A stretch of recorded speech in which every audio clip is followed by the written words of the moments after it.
left behind. Liz Saville-Roberts. Very on, Mr Llefarydd. Please allow me first to congratulate Lindsay Whittle on his seismic victory in Caerphilly. And in doing so, I pay tribute to the late Hefin David, whose service to his community was deeply respected. As Mr Whittle has said, he'll be a hard act to follow. I will never fill his shoes, but I promise I will walk the same path that he did. The results, Mr Speaker, showed that people in Wales seek real change. So in her capacity as the Secretary of State of the Wales Office, what measures is she taking to press the Labour Chancellor to include measures that benefit Wales in the autumn budget? Can I thank my right honourable friend for her words about our late colleague Hefin David. I want to congratulate Lindsay Whittle on his victory on becoming a Senedd member, and I'm sure he will work very hard for his Caerphilly constituency for the next 6 months. As she will know, I'm not going to comment on discussions between myself and the Chancellor ahead of the budget. She'll have to wait to see what the Chancellor says on the 26th of November. Liz Saville-Roberts. Nonetheless, I think we all know that the autumn budget risks falling short of tackling the deep poverty and the lack of opportunities that still scar far too many Welsh communities.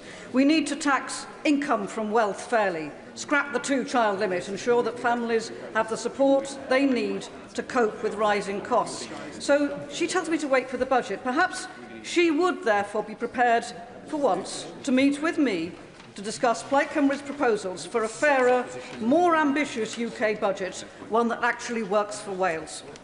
Will she meet with me? I'm very happy to meet the right honourable lady. Oh, to Dave Dugan. Question 3, Mr Speaker. What have we got? Mr Speaker, I have regular discussions with the Chancellor and Treasury Ministers on a wide range of issues, including the cost of living.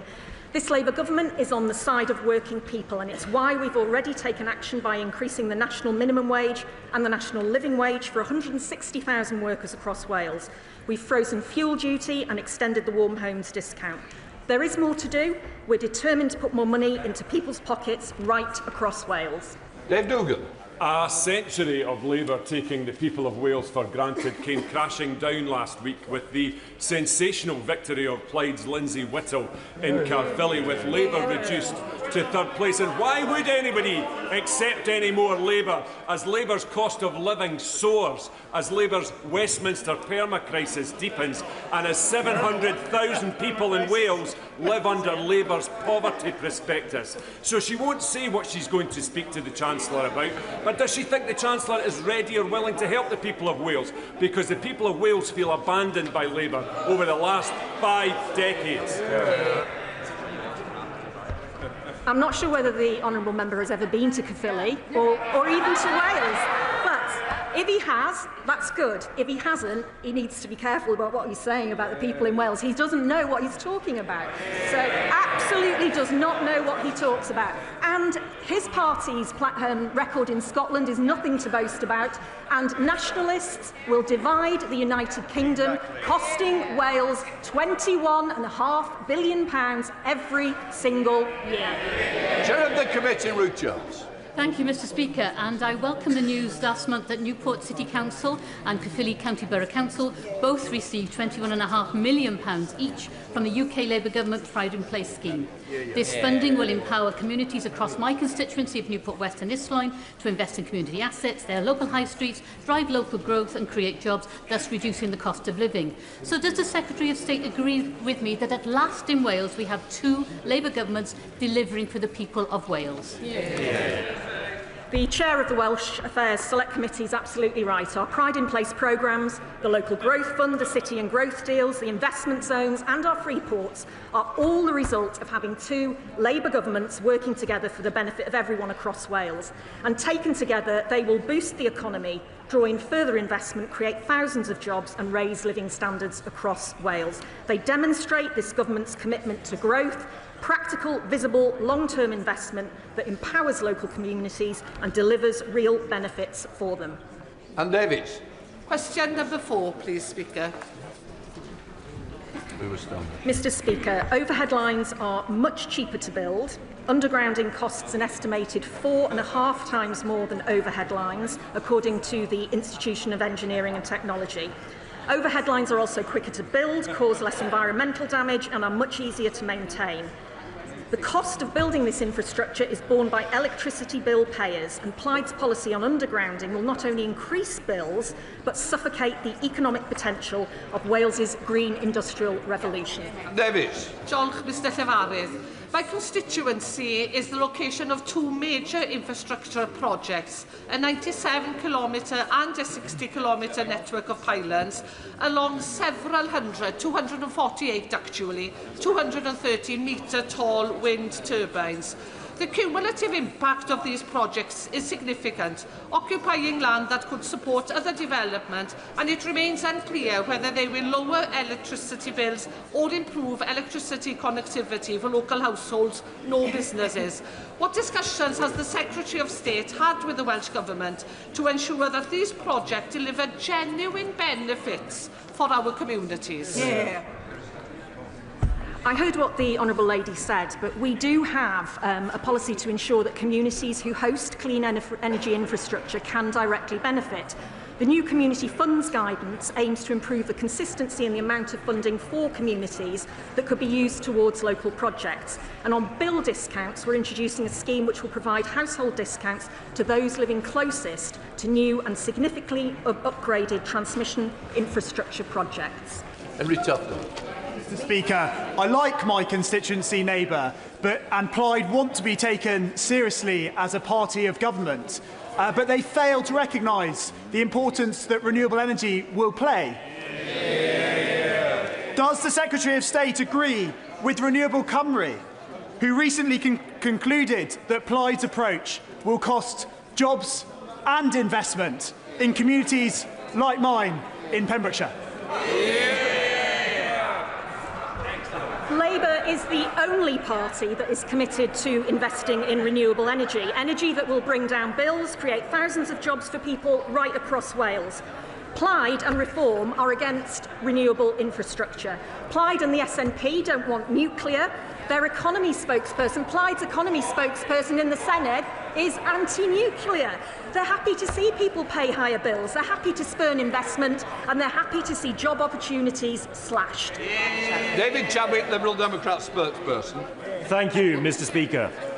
During the Second World War, over 200 people were forced to leave their homes and give up their land in the Epint, when more than half the community was taken for use by the Ministry of Defence. And the people of the Epint understood why that sacrifice had to be made. But now, Butte Energy and their wealthy investment backers want to take the rest of the Epint.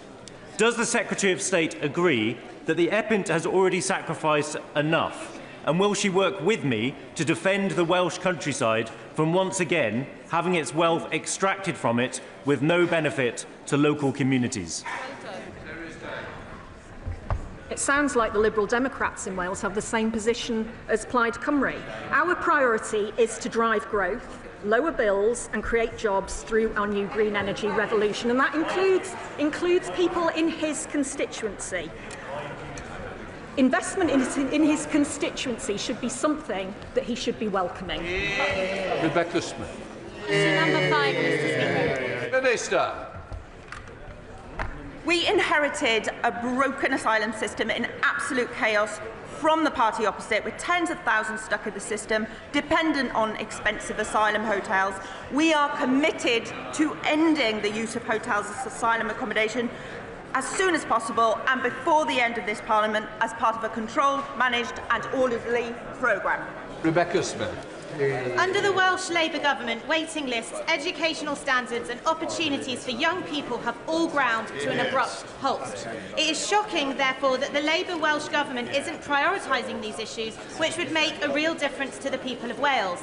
Instead, Labour ministers supported by Plaid Cymru are ploughing tens of millions of pounds into its nation of sanctuary policy that is believed to support services for some illegal immigrants. Does the Honourable Lady agree with me it is high time her colleagues scrapped this wasteful, non-devolved policy and instead focus their time on lowering NHS waiting times and improving standards in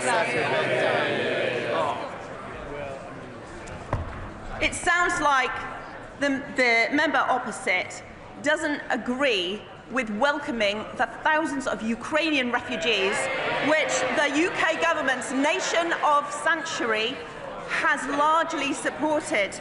And that has been used to welcome Ukrainian families fleeing from Russian aggression, a cause which I understood her party supported. Chris Evans. Mr Speaker, can I associate myself with the remarks of the Leader of Plaid Cymru and paying tribute to Kevin David, my friend and colleague. I will say this, he was an amazing representative for Wales and a real warrior for those who found themselves neurodivergent or on the margins of society. I'm also delighted, Mr Speaker, that Caerphilly is so popular today. It seems so many people only visited the constituency several times, or not at all, have only read about it in the press, have become experts about my constituency. And I am also pleased that the Minister raised today the plight of the Ukrainians, because if there is who came to Wales and seek sanctuary running from war, because if there was one downside to that by-election, it was the talk of asylum seekers being bad people, that they're all illegal, they don't contribute to anything. And I say to those people, come and see the exhibition that was on in Caerphilly Council and see what they contributed and what message does the Minister have for the Ukrainians who are still seeking asylum in Wales. Minute. Thank you.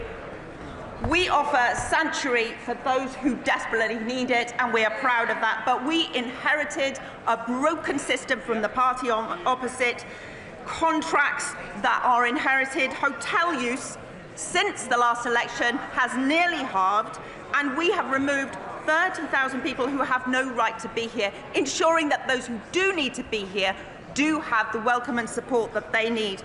This is not job done, but work in progress. Compare that to the last 14 years of the Tory government. Mims Davies, Shadow Secretary of State.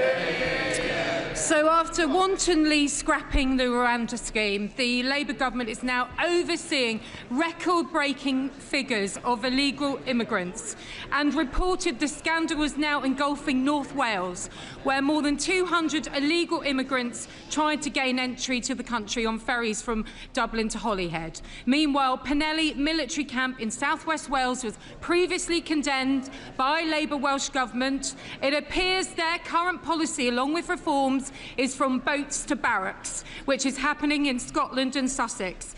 Yet Plaid say that there is no such thing as illegal immigration. Can the Minister agree with me that both her government and Plaid have no idea or interest in how to make our borders safe? I feel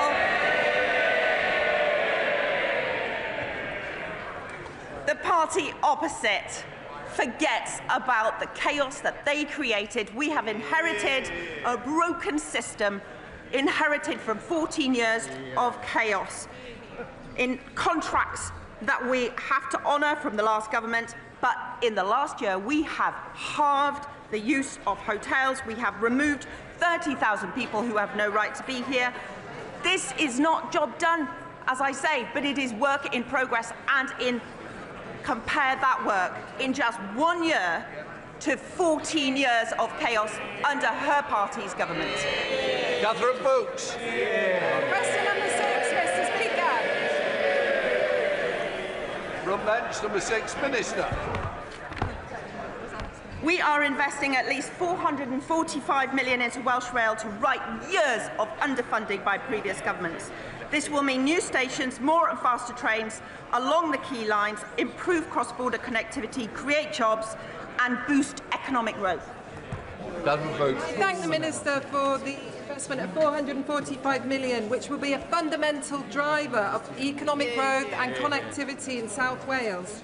What actions is the Minister taking with Cabinet colleagues and industry partners to ensure that a new station serving my constituents in Megra and Undy will be delivered without delay, getting my constituents on track and faster towards their destinations?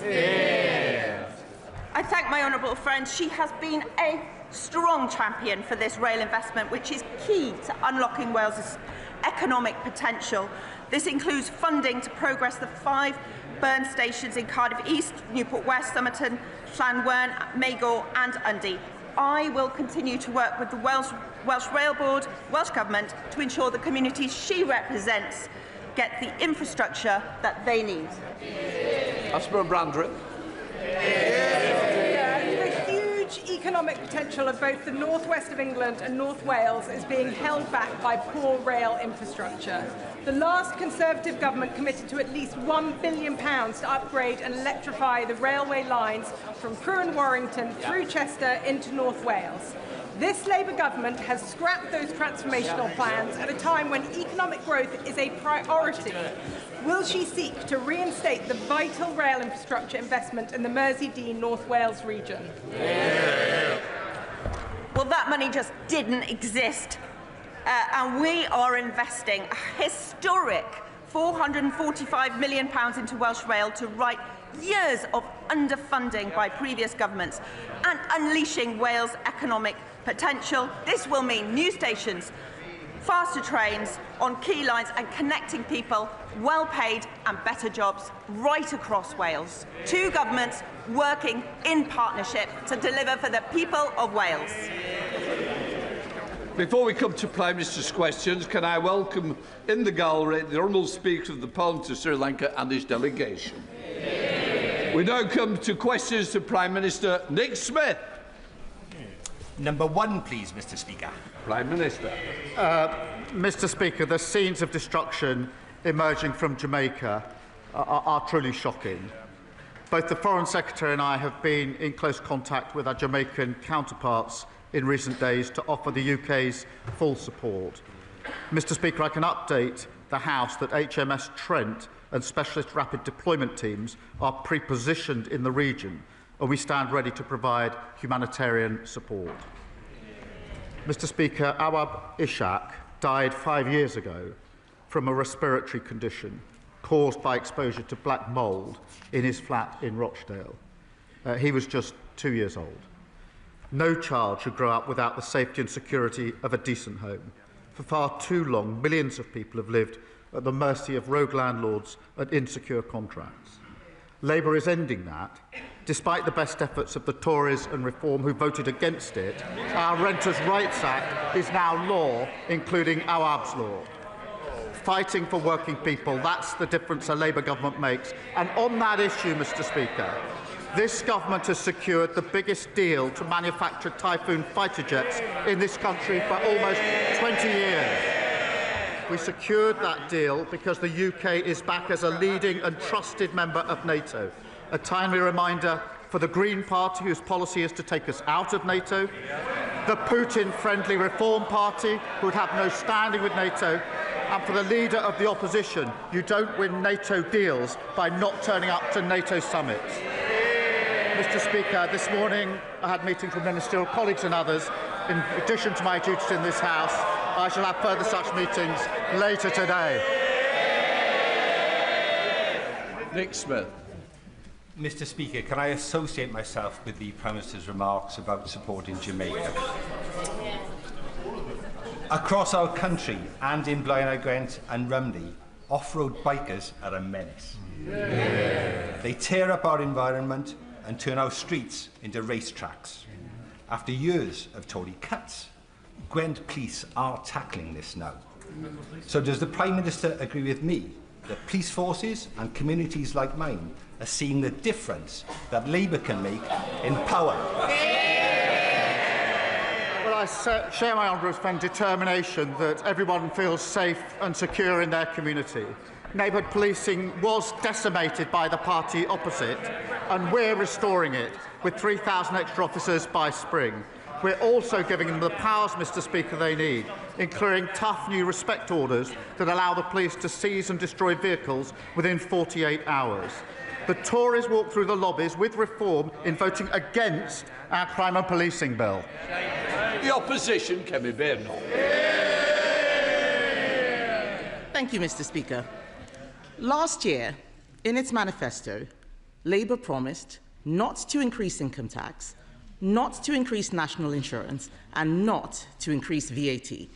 Does the Prime Minister still stand by his promises? Well, Mr. Speaker, I'm glad that the Leader of the Opposition is now finally talking about the economy. I can update the House, Mr. Speaker. Retail sales are higher than expected. Inflation is lower than expected. Growth has been upgraded this year. And, Mr. Speaker, the UK stock market is at an all-time high. The budget is on the 26th of November, and we will lay out our plans. But I can tell the House now that we will build a stronger economy, we will cut NHS waiting lists and deliver a better future for our country. Well, Mr. Speaker, yes. What a fascinating answer.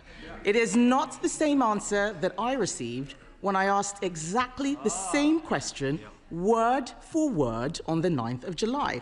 Then the Prime Minister replied with just one word, yes, and then he sat down with a smug grin on his face. What's changed in the past 4 months? Mr. Speaker, as she well knows, no Prime Minister or Chancellor will ever set out their plans in advance. But, Mr. Speaker, I can say this, Mr. Speaker, because the figures on the productivity review that's being undertaken, this is a judgment on their record in office. Those figures are now coming through, and they confirm that the Tories did even more damage to the economy than we previously thought. Now, we will turn that around. We've already delivered the fastest growth in the G7 in the first half of this year. 5 interest rate cuts in a row. Trade deals with the US, EU and India. They broke the economy. We're fixing it. Mr. Speaker, he says no Prime Minister or Chancellor will say these things before the budget. Has he told his Chancellor? Because she's been out there flying kites, causing constant speculation around the budget that is damaging the economy. All week, they've been briefing about tax rises. What we've heard is that he does not have a plan. So we have some ideas for him. Yes. Yesterday, they can... Yes. Mr. Speaker, it's quite clear that they need some ideas. Yes. On this side of the House, we believe in scrapping taxes on family homes. Yesterday, we voted to abolish stamp duty. They voted against it. Even the Deputy Prime Minister, or the former Deputy Prime Minister, who resigned in disgrace for not paying stamp duty, voted to keep it. So, Mr. Speaker, I will remind them, on this side of the House, we know that abolishing stamp duty is how we get young people on the housing ladder and get the economy growing. So why won't he scrap this terrible tax? Why didn't they do it then in 14 years in office? Mr. Speaker, as I said, the productivity review figures are now coming in, and they show the true extent of the damage that they did. And she asked us to take advice from them. We all know, these figures are coming out, we all know that austerity damaged the economy on their watch. The botched Brexit deal damaged the economy on their watch. Liz Truss's mini-budget damaged the economy on their watch.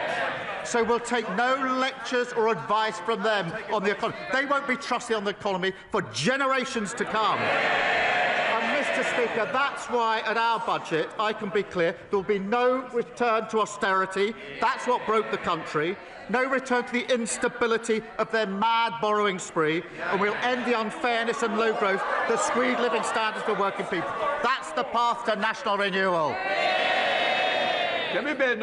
Mr. Speaker, Conservatives reduced the deficit every year until the pandemic. We more than doubled the personal allowance. We left 4 million more jobs than we found from Labour. We brought inflation down to 2%. It's nearly double. Mr. Tufnell, you're in my sights. The pantomime season has arrived, so don't start it too early. Mr. Speaker, on our record, we brought inflation down to 2%. It has doubled under him. We left him the fastest growing economy in the G7. It is no longer.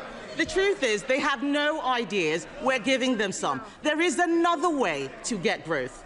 It's cutting welfare spending and getting people into work. Last month, I offered to work cross-party with him to bring down welfare spending, because he knows, and we know, that he'd rather dip into people's pockets than upset those people behind him. Instead of tax rises, will he work with us to find a way to cut welfare spending and get Britain working again? Mr. Speaker, she talks about their record. Let's go through it. They crashed the economy. Inflation went up to 11%. Mortgages went through the roof. Welfare spending went up £33 billion on them, and they want to give us advice. And they reduced the UK to a laughing stock. Because of our budget, Mr. Speaker, waiting lists have come down, wages are up, mortgage rates are down, and other countries want to do deals with us. Just on Monday of this week, the Turkish government signed an £8 billion deal for typhoons. Earlier this year, the Norway government a £10 billion for frigates. That is because of the budget that we passed, fixing the mess that they left. Mr. Speaker, it's not because of the budget that he passed. I started that deal back in January 2024. But I welcome it. There are some things, Mr. Speaker, it's got nothing to do with their budget. We're lucky it's still happening. So I welcome the £8 billion deal that he's done with Turkey, but I will remind him that just last month, his Chancellor borrowed £20 billion. He'll have to sell a hell of a lot more jets to make up for that. And he won't rule out any tax rises. He can't cut spending. He is increasing unemployment. This man knows nothing about economic growth except how to destroy it. In his weakness, Mr. Speaker, he has caved into the unions with their regulations that will cripple businesses, costing them £5 billion every year. Yes, please do speak up, because I want every single business out there to hear Labour MPs heckling when we talk about the damage that they are doing. So I ask the Prime Minister, how on earth can he consider adding more burdens for these firms to deal with? Mr. Speaker, she's overlooked the fact that we had the highest growth in the G7 the first 6 months of this year, and that growth's just been upgraded. 3 interest rate cuts. Mr. Speaker, we're not going to take lessons from them. She's now introduced what I understand to be, I think she calls it a golden economic rule, this golden rule that she's now putting forward, very golden. £47 billion, Mr. Speaker, of unspecified spending cuts, with no detail whatsoever. Mr. Speaker, let me put that in context. That would be 85,000 fewer nurses, 234,000 fewer teachers, or cutting every police officer in the country twice over. No wonder the Institute for Government said she's on shaky foundations. That's exactly what caused the problem in the first place. Mr. Speaker, the fact that he has to stand there and make stuff up just shows what kind of Prime Minister he is. We had an itemised list. We had an itemised list of 47 billion. 23 billion was on welfare spending, which I asked him to work with us to cut. He refuses to do so. All he knows how to do is tax, tax, tax. If you work, they tax you more. If you save, they tax you more. If you buy a home, they tax you more. None of these taxes were in the manifesto, which he had 4 years to prepare. Mr. Speaker, he is raising taxes because he is too weak to control spending. He's blaming us, he's blaming the OBR. Last week they were blaming Brexit. Isn't the truth that with this Prime Minister, it's always someone else's fault? They were kicked out of office because they broke the economy. They won't be trusted for years to come. She can't tell us what her position is on the last budget, and she's got a phantom £47 billion with no foundation as we go forward. That's exactly the mess that they caused. They've not changed one bit. Meanwhile, we're fixing their mess. 5 million extra NHS appointments, 5 interest rate cuts, growth and wages up. That's a change the Labour government makes. Jeff Smith. Thank you, Mr. Speaker. As Palestinians try and rebuild their lives amid the rubble of Gaza, last night, once again, dozens of innocent people were killed by Israeli airstrikes. What will the UK do, along with our international partners, to hold the Netanyahu government to account for its actions? And what more can we do to ensure that aid gets in, as the IDF blocks aid in breach of both the peace agreement and international law? Well, I thank him for raising this, and I'm deeply concerned, Mr. Speaker, by the strikes. And That underlines the fragility of the ceasefire deal. All sides need to uphold President Trump's peace plan. It is the only route to long-term peace for Israelis and Palestinians. We are, of course, in close touch with the US and regional allies, pushing for de-escalation. Mr. Speaker, the scale of destruction in Gaza is unimaginable. The immediate priority remains getting aid in at the speed and the volume needed. Thank you. We come to the Leader of the Liberal Democrats, Sir Ed Davey. Thank you, Mr. Speaker. And can I associate myself with what the Prime Minister said about Jamaica and indeed all those islands and countries affected by Hurricane Melissa? Our thoughts and prayers are with all those affected. And I'm sure the whole House will want to join me in paying tribute to Prunella Scales, Mr. Speaker. I suspect I'm not the only member of the House with a Fawlty Towers DVD box set. She will be greatly missed. Mr. Speaker, across Europe, in countries like Poland, Germany and France, we've seen evidence of dangerous Russian interference in their politics. Last month, the former leader of a major party in Wales pleaded guilty to taking bribes to make pro-Russian statements. The evidence shows Nathan Gill was a close confidant of the current Reform Party leader for years. So does the Prime Minister agree with me that it's time we had an in-depth investigation into Russian meddling and money in British politics? Joining his comments on Prunella Scales, and on this question of Russian interference, it is a serious problem in countries across Europe, including in our country, where it's a constant threat. And Mr. Speaker, for NATO allies, the conflict in Ukraine and dealing with Russian aggression is the #1 issue. And that is why I have to say the Reform Party would be an absolute disaster for our defence. We are a trusted member of NATO. We wouldn't be a trusted member if we were Putin friendly. We are leading the coalition of the willing, giving security and comfort to 30 other countries that will collapse under reform because they're Putin friendly, and it'd be a real threat to our defence and our security. Sir Ed Davey. Mr. Speaker, I'm grateful for the Prime Minister's reply and I agree with him on Ukraine, but I do hope he will look at an investigation into this Russian interference in our politics. Mr. Speaker, last week I questioned how he can accept the damage of Brexit while refusing to do anything meaningful about it. The damage is clear, with the Financial Times reporting that lower productivity growth alone has blown a £20 billion black hole in the public finances, just part of the Brexit black hole that Conservatives and Reform will not apologise for.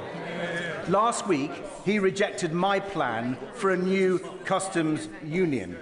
So can I ask him what action he will take to change the Brexit deal, or is he just planning to complain about it?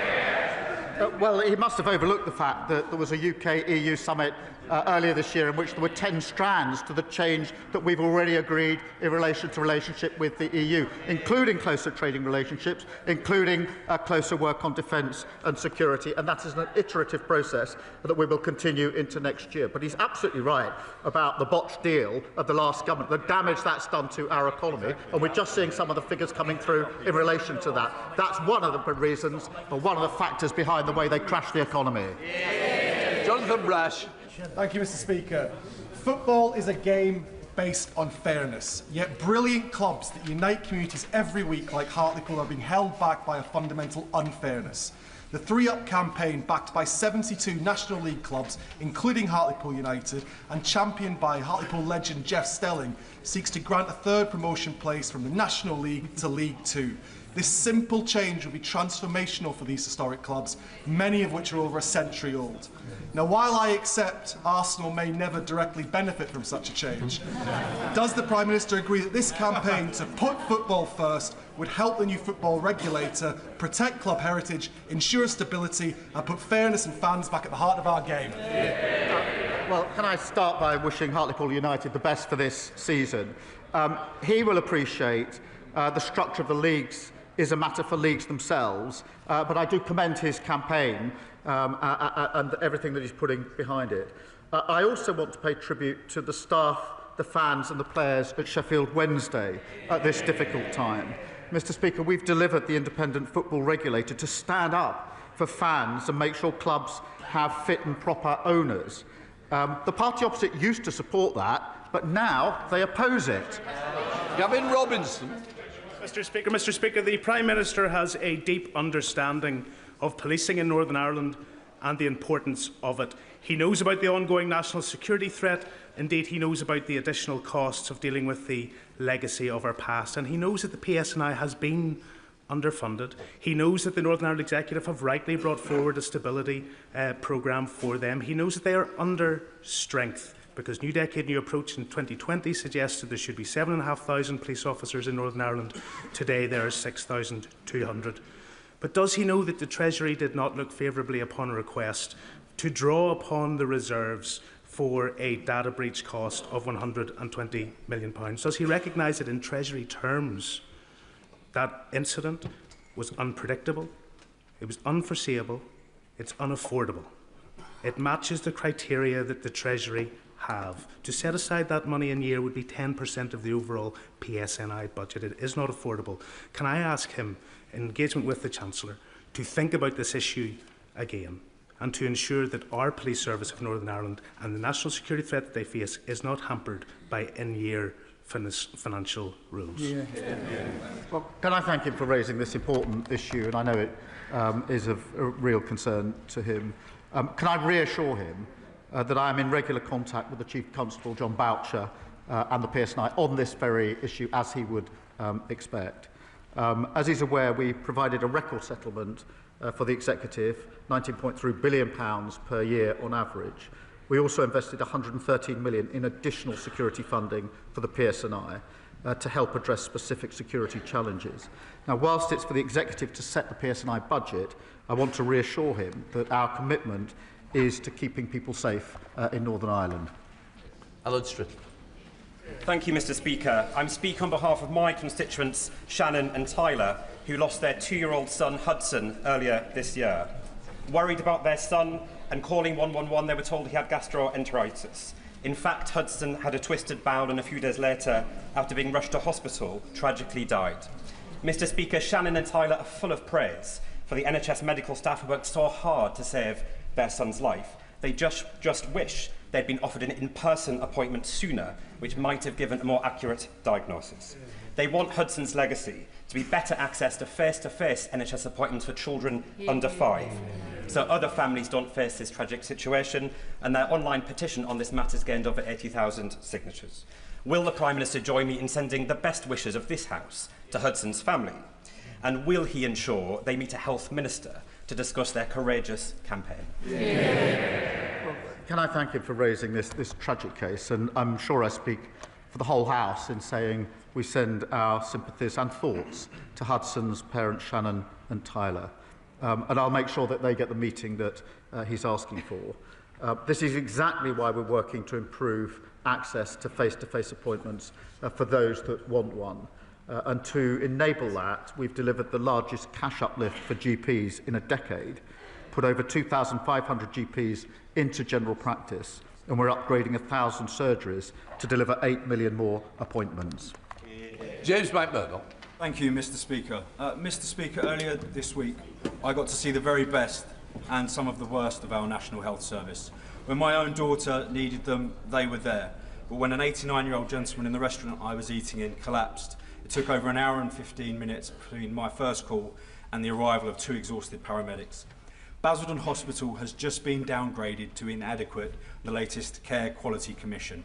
Can I please invite the Secretary of State for Health and Social Care, or the Prime Minister herself if he has time in his schedule, to come and visit Basildon with me so we can both thank them for the exceptional work they do, but also get to grips with the problems they're facing? Well, can I thank you for raising this case and the 2 examples that he's given. The downgrade at Basildon Hospital is deeply disappointing. The Care Quality Commission has set out immediate actions for the Trust leaders to deliver improvements. Our decisions in government have seen £26 billion boost for our NHS, helping deliver over 5 million extra appointments. I would gently point out that he was elected representing a reform party that would dismantle our NHS and charge people to see their doctor. Thank you, Mr. Speaker. Reform say they stand up for the working class, but the truth is they never have. No. They voted to block the Employment Rights Bill again and again. So does the Prime Minister agree that it's only this government on the side of working people? It's Labour creating tens of thousands of jobs, like with our deal with Turkey. It's Labour getting rid of zero-hours contracts, and it's Labour protecting workers from unfair dismissal from day one. I'm proud that we delivered the biggest upgrade to workers' rights in a generation, and the Tories and Reform vote against it at every turn, as they always do with any form of workers' rights and protections. And in relation to the deal that we struck on Monday, Mr. Speaker, with Turkey, that is a deal worth £8 billion, 20,000 jobs, 10 years of work in manufacturing with the typhoons. That is only possible because we're a trusted member of NATO, and Reform have been an absolute nightmare on defence because they would not be a trusted member of NATO because they're Putin friendly.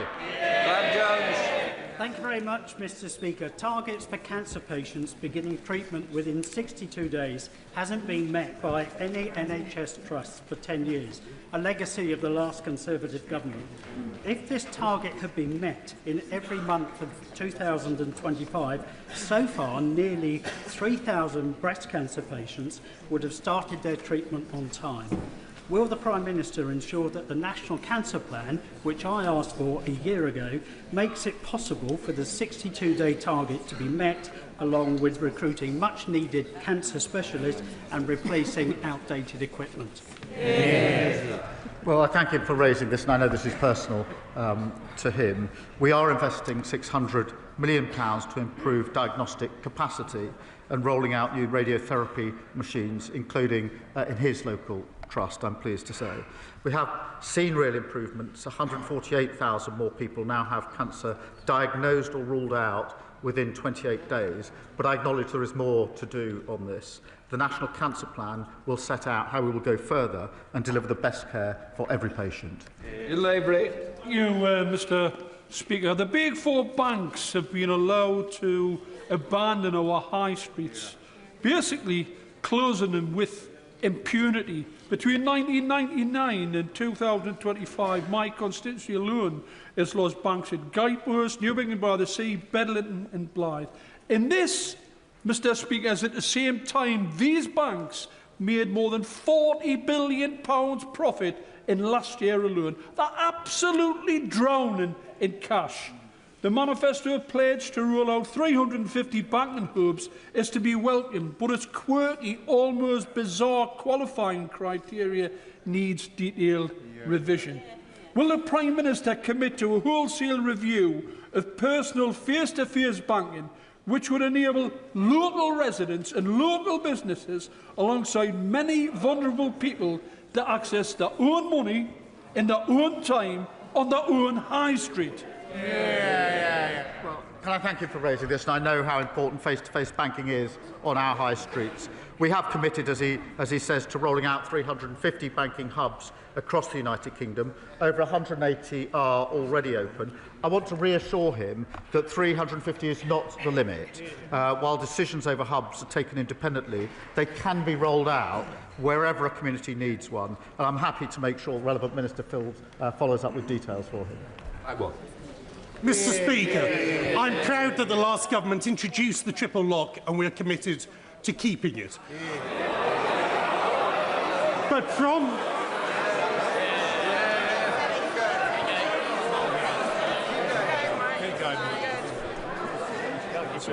The problem is one or two you're trying to catch my eye. If we don't get through, you won't get a chance, might we? Thank you, Mr. Speaker.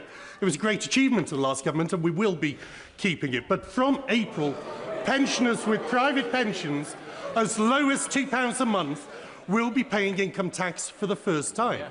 Now, last year's budget, the Chancellor was clear that extending the freeze on personal allowances would breach their manifesto commitment. So will the Prime Minister prove the media speculation wrong, keep his promise and guarantee that there will be no extension to the freeze on personal allowances? The freeze was introduced by them. That's why it's coming in next year.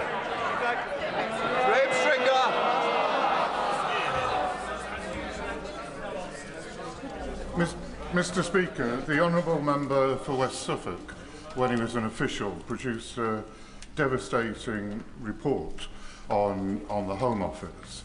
Reading it, it shows the department characterised by disarray and defeatism. There have been 12 Home Secretaries over the last 30 years, some better than others, but none have managed to get this department in order to deliver the services that people should expect in this country. Will the Prime Minister give the new Home Secretary the necessary resources and policy interventions to make sure that she can be successful? Yes, she's bearing down on the challenges at the Home Office, most of them inherited from the last government, and we will make the changes necessary, and I have every confidence in the Secretary of State to do so. Baron of the House, Sir Edward Lee. After all the hatreds in the world today, wasn't it a lovely moment to see the King and the Pope pray together in the Sistine Chapel? Doesn't it give us hope that these historic divisions can be resolved?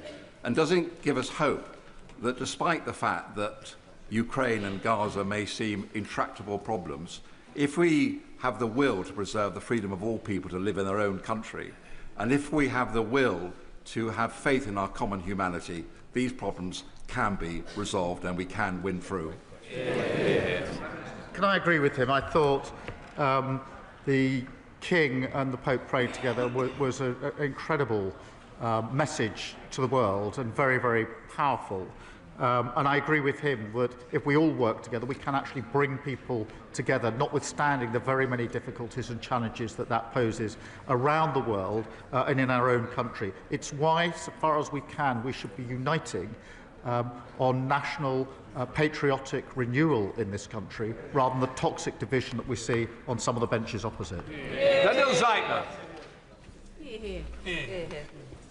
Mr. Speaker, Cambridge is one of the most intensive science and innovation clusters in the world, and that success is based on openness to talent. Now, at the moment, in many American universities, there are many well-qualified people pondering their futures. What a fantastic opportunity, but it is a global competition. So can I ask the Prime Minister what our government is doing to make their destination of choice the United Kingdom? Well, my honourable friend's constituency is just one example of why the United Kingdom is a world leader in educating and attracting the brightest minds. Our immigration white paper includes changes to make sure more of the world's best graduates and entrepreneurs start their careers and their businesses here. Mr. Speaker, we're also boosting our R&D sector with more than £86 billion, making sure we continue to attract the best and the brightest. Alison Griggs. Thank you, Mr. Speaker. Last weekend, I spoke to Paul, who runs Bar Humbug Sweets in Littlehampton. And yesterday, I heard from Matt, a tech entrepreneur whose British company employs thousands worldwide. Their businesses couldn't be more different, but they both told me the same thing. This government is piling on new taxes, regulation and costs that make it harder to create jobs, invest and grow.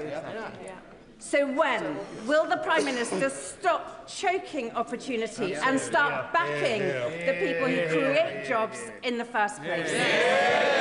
Well, Mr. Speaker, our small business plan was widely welcomed by small businesses across the country, not least because of their input into it.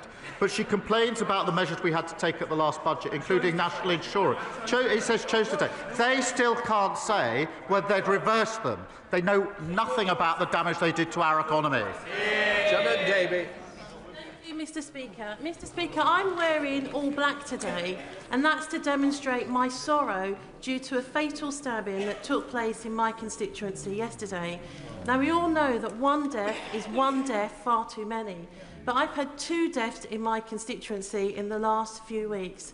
My community needs reassurance. Knife crime must end.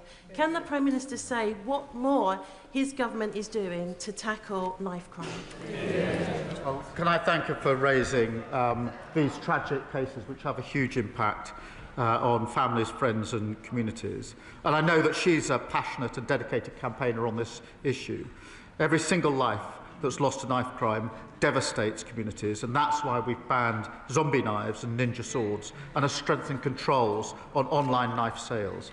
Mr. Speaker, we're also giving stronger powers for police in our crime and policing bill, which both the Conservatives and Reform voted against. Glover. Thank you, Mr. Speaker. I had the recent privilege to visit Fitzwarren School in my Oxfordshire constituents, Didcot and Wantage, the only special school that we have, and see the excellent care and education that they provide. Given the urgent need for more funding for additional special schools and to enable special schools to spread their expertise to mainstream schools, what does the Prime Minister say to parents and education workers who are desperately worried by his government's decision announced last week to delay SEND reforms? Well, I'm grateful for him raising this, and I think the broken SEND system is the issue that's been raised with me more frequently than any other issue at Prime Minister's questions. That's why we do need to review it. It's not working for any of those involved, particularly children and parents. It is important that we get it right, and insofar as we can, that we get a consensus about how we go forward, and that's what we're attempting to do. Mr. Speaker, a 4th patient has entered the glioblastoma drug trial set up in memory of my late sister. Today, we are joined by Ben Trotman, a patient of a similar trial in 2022, funded by the John Moulton Foundation. Since then, Ben has married Emily, and in March they welcomed beautiful baby Mabel. Can I ask the Prime Minister when the National Institute for Health Research will spend the 40 million given in 2017 for trials on brain tumours? Or will glioblastoma patients always rely on the grief-stricken or philanthropist for life and hope? Well, Mr. Speaker, can I begin by paying tribute to her sister Margaret, who was a guiding figure in the Labour Party, and the powerful legacy that she left in helping us to tackle brain cancer. We are determined to improve cancer survival rates and hit all NHS waiting times in relation to cancer, so no patient waits longer than they should. And that's why we're investing £1.5 billion in new surgical hubs and diagnostic scanners to help deliver over 30,000 more procedures and over 1.2 million diagnostic tests. Final question, Caroline John. Mr. Speaker, I recently met around 20 independent local traders in Totnes who are furious that the last bank in town will close in January and that Link have refused to consider a banking hub. My businesses and constituents, 1,100 of whom have signed a petition, deserve better. Now, the Prime Minister has just told the member for Blyth and Ashington that a banking hub can be rolled out wherever a community needs one. So will he now back my campaign, ask his ministers to write to Link and instruct them to grant a banking hub to Totnes and to review the eligibility of rural towns for such hubs so that we can keep our vital high streets alive? Can I thank her for raising this, and she'll have heard the answer I gave just a few moments ago. What I will ensure is that she gets a meeting with the relevant minister so she can put the case in relation to the banking hub in question. That completes questions. We'll let the front bench change over.